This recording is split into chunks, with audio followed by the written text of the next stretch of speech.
best friend has been missing for 4 years. I just started receiving some horrifying messages. There was always something strange about my best friend, Noah. I remember my teacher sat us together on our first day, and he said to me, "I like you, Peregrine. Let's be friends." I thought this would just be a normal friendship, but I never could have guessed the horrifying reality this would lead to. Over the next few years, we stayed extremely close, and as we grew up, he became extremely good-looking. I remember we were often followed around at school, and sometimes even on the weekends by a group of flighty girls who would giggle and whisper behind their hands about Noah. He became extremely popular in high school and took me along for the ride. Everyone was desperate to be his friend, but he only ever seemed to have time for me. I thought his life was perfect, but just like anyone, Noah has secrets that I didn't know about. Noah's mother was just 18 years old when she gave birth to her only son. 4 years later, she died of a substance overdose, which was speculated, but not confirmed, to be deliberate. His father had been heartbroken, but in his mind, his wife's death was Noah's fault. It became something of a hobby of his to polish off an entire bottle of whiskey a couple of times a week, and subsequently knock 7 shades of shit out of his son, just so he'd never forget his mother died because of him. Naturally, years of this kind of treatment took a mental toll on Noah, though nobody else would ever know it. On the nights that his father drank, Noah would come to my house, bashed up and bloodied, and cry in my arms until he fell asleep.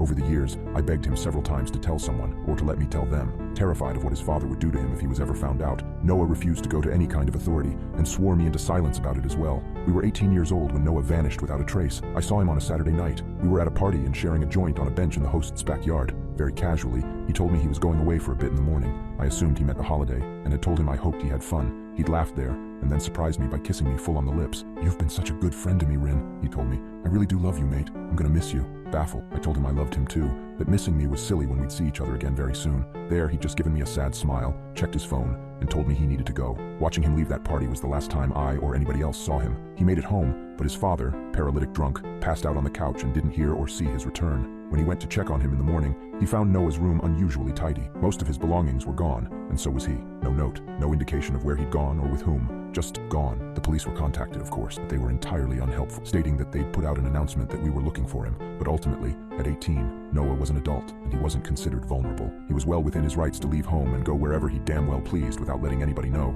and that was it. Noah had vanished. I'm 22 now. In the 4 years that have passed since Noah's disappearance, I've done an awful lot of healing. Immediately after he vanished, I called and texted him several times a day, left voicemails until his answering machine was full, sent message after message begging him to let me know he was okay. His phone was always switched on, but he never answered it. I took to trawling local news, searching for reports of missing people and later, corpses that had been found, and nothing. I made many assumptions as to what happened to him, but I never could have guessed the horrifying reality that I would soon find out. Eventually, I stopped trying. Panic turned to anger. Maybe the police were right. Maybe he had taken the fuck off and not let anybody know, and that was really shitty and unfair of him to do. I understood wanting to get out of his dad's place, wanting to lay low so his old man wouldn't find him, but where was the need in torturing me like this? One day, approximately 2.5 years after he vanished, I eventually decided that it was no longer worth putting myself through that kind of mental strain. If Noah wanted to ditch me, then frick him. Shows how much he really cares. I still miss him. Of course I do. When I'm alone in my flat at night, having a beer or a joint and watching one of our old favorite movies, I sometimes like to imagine that he's there beside me, cracking the same dumb jokes that he always used to. That is, until 2 weeks ago,